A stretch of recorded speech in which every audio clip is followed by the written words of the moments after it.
अस्सलामुअलैकुम, प्रोग्रामर चीमा है। पिछली वीडियो में हमने रेलिप को इंटीग्रेट किया ताकि हम स्पेस इन्वेडर्स की गेम को बना सकें, और इस वीडियो में हम प्लानिंग करने लगे हैं स्पेस इन्वेडर्स की गेम को, जो हमने अभी डिवेलप करनी है, बनाना शुरू करनी है। किसी भी वीडियो गेम को डिवेलप करना हमेशा एक तरह से कह लें पेचीदा काम होता है, मुश्किल होता है, इतना आसान नहीं होता।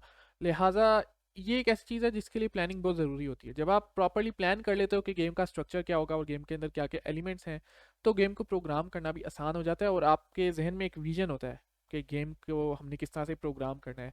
लिहाजा प्लानिंग करना बहुत ज़रूरी है, और प्लानिंग का फेज़ जो है कभी भी स्किप नहीं करना चाहिए गेम को डेवलप करने से पहले। तो अब हम स्पेस इन्वेडर्स की ओरिजिनल गेम को देखने लगे हैं ताकि हम ये समझ सकें कि हमें अपनी गेम यानी स्पेस इन्वेडर्स हम बना रहे हैं ना, उसी गेम को हम कॉपी करेंगे एक तरह से, और उसको हम थोड़ा सा बेहतर करेंगे। तो हम ओरिजिनल स्पेस इन्वेडर्स को देख के समझेंगे कि हमें अपनी गेम में क्या चाहिए, हमारी गेम के अंदर क्या क्या क्लासेज होंगी, और इस किस्म की चीज़ों को हम देखेंगे।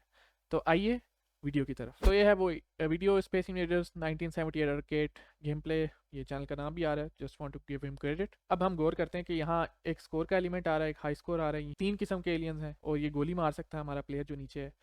ये बीच में शील्ड्स आ रही हैं, राइट, और वो गोलियां मार रहे हैं एलियंस, और राइट लेफ्ट टकरा रहे हैं स्क्रीन के, और आहिस्ता आहिस्ता नीचे आ रहे हैं। राइट टकराया, नीचे आए थोड़े से, फिर लेफ्ट जा रहे हैं सारे, और फिर वो नीचे आए थोड़े से, फिर राइट जाएंगे एलियंस, फिर थोड़े से नीचे आएंगे।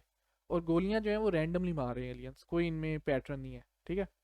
देखिए नीचे आ गया, राइट। और गौर करें कि पहले सबसे नीचे वाले एलियंस जो हैं मुड़ते हैं, वो मतलब आगे जाते हैं राइट साइड को, और फिर उससे ऊपर वाले राइट को जा रहे होते हैं। मतलब एक पैटर्न है इनकी मूवमेंट में, एलियंस के दरमियान में भी पैटर्न है, मतलब रोज में। और अगर हम बॉटम देखें तो यहाँ हमारी प्लेयर लाइव्स आ रही हैं, या अगर आप नीचे देखें यहाँ जहाँ ये बाहर आ रहा है, 3 लाइव्स थी और अब 2 लाइव्स हो गई हैं, और अब गोली लगेगी तो इसकी 1 लाइव कम हो जाएगी। तो इस तरह से लाइव्स भी हैं। तो हाँ, और एक स्पेसशिप कभी के बार गुजरती है ऊपर से, ये देखें लाल रंग की स्पेसशिप, राइट। और प्लेयर की गोलियों की जो स्पीड है, जो प्लेयर गोलियां मार रहा है एक एक, वो काफ़ी तेज़ है कंपेयर टू जो हमारे एलियंस जो गोलियां मार रहे हैं। तो डेट इज स्पेस इन्वेडर्स, और मुझे उम्मीद है कि आप लोगों को थोड़ी बहुत समझ आई होगी ये देख करके हमने गेम का क्या करना है। और आखिर में ये सबसे इंपॉर्टेंट चीज़ जो मैं स्किप करने लगा था, कि एलियंस तेज़ हो जाते हैं। आई थिंक जब जू वो नीचे आ रहे हैं एलियंस, तो उनकी स्पीड बढ़ रही है, या फिर जू एलियंस की तादाद कम हो रही है तो स्पीड बढ़ रही है। खैर, हम इस तरह का कुछ एलिमेंट बनाएंगे अपनी गेम के अंदर भी, अपनी स्पेस इन्वेडर्स के अंदर भी, कि जिसमें जब एलियंस कम हो जाएं, या जब कह लो कि वो नीचे आ जाए काफ़ी, तो फिर उनकी स्पीड तेज़ हो जाए, ऐसा कुछ। वैसे नीचे आकर स्पीड तेज़ होने की तो सेंस नहीं बनती मेरे ख्याल से। अगर उनकी तादाद कम हो जाए और फिर स्पीड बढ़े तो वो बेहतर है। तो अब हम अपनी गेम के अंदर जितने भी एलिमेंट्स हमने देखे उनको 2 हिस्सों में तकसीम करते हैं। गेम प्ले एंटिटीज़, यानी गेम प्ले जो गेम है उसके अंदर कौन कौन से ऑब्जेक्ट्स हैं, जैसे कि प्लेयर है, शील्ड्स हैं, एलियंस हैं। और फिर यूज़र इंटरफेस को अलग रखते हैं, score, high score, play levels. यहाँ क्रेडिट का भी है एक ऑप्शन, हम क्रेडिट को ज़रा स्किप कर देते हैं। आई थिंक आर्केड मशीन्स के अंदर हम आई थिंक वो कॉइन्स डालते हैं तो क्रेडिट बढ़ता है और फिर आप खेल सकते हो, ऐसा कुछ सिस्टम है। यार हमने तो नहीं ऐसा करना, तो हम सिर्फ इन्हीं 3 चीज़ों पे गौर करते हैं, स्कोर, हाई स्कोर और प्लेयर लाइफ, जो कि 3 होती हैं। तो यार यूज़र इंटरफेस तो हो गया। अब हम गेम एंटिटीज़ की तरफ थोड़ा सा गौर करते हैं। पहले आता है प्लेयर, जो कि शूट कर सकता है और मूव कर सकता है, राइट लेफ्ट मूव, और गोली ऊपर एक मार सकता है। उसके बाद 3 तरह के शूटिंग एलियंस हैं जो कि आहिस्ता आहिस्ता स्क्रीन में नीचे आ रहे हैं, राइट लेफ्ट टकरा कर। डिटेल्स पे अभी हम नहीं जाते, हम ये सब ये देख रहे हैं कि हैं क्या चीज़। Player, aliens, spaceship. एक स्पेसशिप होती है लाल रंग की जो ऊपर से गुजरती है, सबसे ऊपर से, कभी कभार मतलब पूरी स्क्रीन गुजरती है, हॉरिजॉन्टल मूवमेंट है, और हर कुछ टाइम के बाद ना वो लाल स्पेसशिप आ जाती है। 4 शील्ड हैं प्लेयर के ऊपर, ठीक है, जो कि उनको डैमेज होता है, एनिमी बुलेट्स को रोकती है, और वो शील्ड आहिस्ता आहिस्ता टूट जाती है, छोटी हो जाती है, कम हो जाती है, जो भी आप कह लें। आखिर में आ जाते हैं बुलेट्स, के जाहिर है कि प्लेयर बुलेट्स मार रहा है, एलियन भी बुलेट्स मार रहा है, लेकिन हम इन दोनों को तो एक ही तस्वर करते हैं। वैसे हैं मुख्तलिफ, एनिमी की बुलेट स्लो है और प्लेयर की बुलेट तेज़ है, लेकिन हम इनको एक ही में तस्वर कर लेते हैं।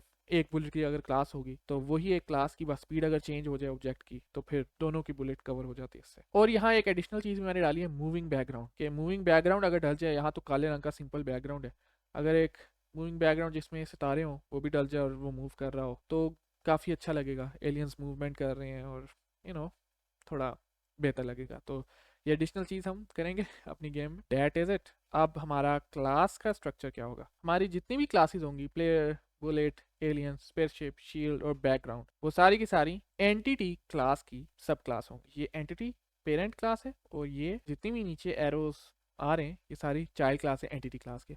हमें ज़्यादा कॉम्प्लिकेट करने की ज़रूरत नहीं है, हमें मल्टीपल हायरार्कीज़ बनाने की ज़रूरत नहीं है। Very simple hierarchy, just a simple inheritance हो रही है और एक ही क्लास से हो रही है, और हम इससे बड़ा फ़ायदा उठाएंगे अगर हम पॉलीमॉर्फिज्म को साथ यूज़ कर लें। जब हम पॉलीमॉर्फिज्म को यूज़ करेंगे तो हम कह सकते हैं कि सारे जो हैं ये एक तरह से कह लो इनका इज आ रिलेशनशिप है। इज आ मतलब समझते हैं, मिसाल के तौर पे बुलेट इज अ एंटिटी, ठीक है, इज एन एंटिटी।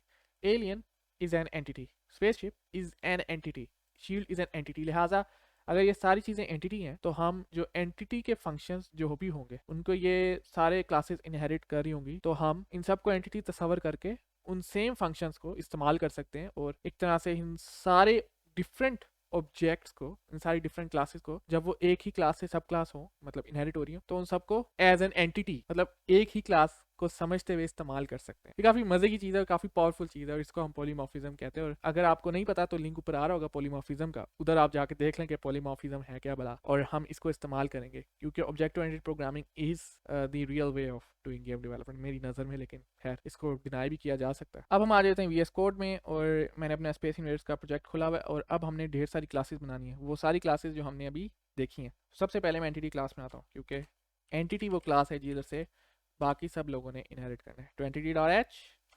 entity.cpp। अब entity.h में हम कह सकते हैं if not defined, if and if मतलब if not defined underscore entity, तो फिर define entity। इससे ये जो होती है ना स्टेटमेंट्स, प्री प्रोसेसर स्टेटमेंट्स, इसका ये फ़ायदा होता है कि अब ये मल्टीपल डिफाइन नहीं होगा, एक ही दफ़ा डिफाइन होगा, बेशक हम जितनी मर्जी बार इंक्लूड कर लें। तो इससे हमें एरर्स जो आएंगे, पोटेंशियल एरर्स, उनसे हम बच जाएंगे। तो हर क्लास के साथ अगर हम करें तो बेहतर है। जस्ट समथिंग जो मैं बताना चाह रहा हूँ, आई होप कि इसका आपको पता हो। मैंने वैसे बताया है आई थिंक प्रोटोटाइप्स की वीडियो में, ऑलराइट। और फिर मैं क्लास कहता हूँ एंटिटी, राइट, जस्ट एक ढांचा रखना है। और इस तरह ही हम अगर CP में जाएँ तो जाहिर है इसमें इंक्लूड होगी entity.h। अब यही एग्जैक्ट प्रोसेस हमने बाकी क्लासेस के साथ भी करना है, सिवाय इसके कि वो जितनी भी क्लासें होंगी जो हम बनाने लगे हैं वो एंटिटी से इनहेरिट हो रही होंगी। तो मैं न्यू फाइल बनाता हूँ player.h और न्यू फाइल अगेन player.cpp और फिर player.h में एग्जैक्ट वही चीज़ जो हमने पहले की, बीच में क्लास player। लेकिन अब यहाँ थोड़ा सा फ़र्क आता है, वो ये कि ये क्लास प्लेयर जो है इनहेरिट कर रही है एंटिटी से, ठीक है। तो हम यहाँ लिख देते हैं पब्लिकली इनहेरिट कर रही है एंटिटी। और अब ये कह रहा है कि entity is not a class, यानी कि हमने इसको इंक्लूड भी करना है इधर। तो इंक्लूड entity.h ताकि प्लेयर को पता चल जाए कि एंटिटी एग्जिस्ट करती है। और ये हमारा हल हो गया। इसी तरह player.cpp में जाएंगे और कर देंगे इंक्लूड player.h। ये सारे काम हमें बाद में भी करने ही है जब हम क्लासेस बना रहे होंगे और सारी कोडिंग वगैरह अच्छे से कर रहे होंगे। तो लिहाजा बेहतर नहीं, ये नहीं है कि हम पहले ही ये सारे बोरिंग काम कर लें, ठीक है। तो डेट्स द थिंग, इसलिए हम पहले ही सब कुछ कर रहे हैं। तो प्लेयर हो गया। अब इसके बाद आती है स्पेस शेप, और यही सेम प्रोसेस जो प्लेयर में हुआ है यही सेम प्रोसेस बाकी सबके साथ भी करना है। ऑलराइट, मेरी सारी क्लासेस सेटअप हो गई हैं। alien.cpp, alien.h, background.cpp, background.h, bullet.cpp, bullet.h, entity.cpp, entity.h, play.cpp, play.h, shield.cpp, shield.h, spaceship.cpp, spaceship.h, right. और अब हम एक दफ़ा कंपाइल करते हैं serial F5 और देखते हैं कि कोई मसला तो नहीं आ रहा। मेरा प्रोग्राम अभी चल रहा है। तो अब हमने सारी प्लानिंग कर ली और सारी क्लासेस सेटअप हो गई। अगली वीडियो में हम तस्वीरों को गेम के अंदर डालेंगे, और जब हम तस्वीरों को गेम के अंदर डालते हैं तो उनको हम स्प्राइट्स का नाम देते हैं, याद रखिए स्प्राइट्स। तो हम स्प्राइट्स और स्प्राइट शीट के साथ काम करेंगे अगली वीडियो में, और बहुत एक्साइटिंग होने वाला काम। That's it. अपना अपने घर वालों का ख्याल रखें और मिलते हैं अगली वीडियो में। अल्लाह हाफिज़।